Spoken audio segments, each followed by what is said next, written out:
Proverbs chapter 3, verses 25 and 26.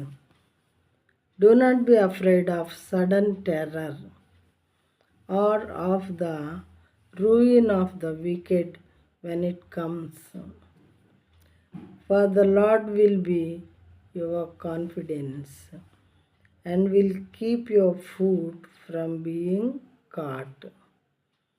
ఆకస్మికముగా భయము కలుగునప్పుడు, దుర్మార్గులకు నాశనము వచ్చినప్పుడు నీవు భయపడవద్దు. యెహోవా నీకు ఆధారమగును. నీ కాలు చిక్కుబడకుండానట్లు ఆయన నిన్ను కాపాడును.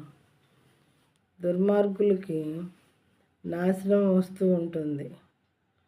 ఆ నాశనం కలిగేటప్పుడు నీవు మాత్రం భయపడవద్దు. ఎందుకంటే నీవు నా ఎందుకు కాన్ఫిడెన్స్ ఉంచి ఉన్నావు కాబట్టి యెహోవా నీకు ఆధారం అవుతాడు. అంటే ఆ టైంలో నిన్ను కాపాడతారు. దేవుని వాక్యము మనతో మాట్లాడుచూ ఉన్నది.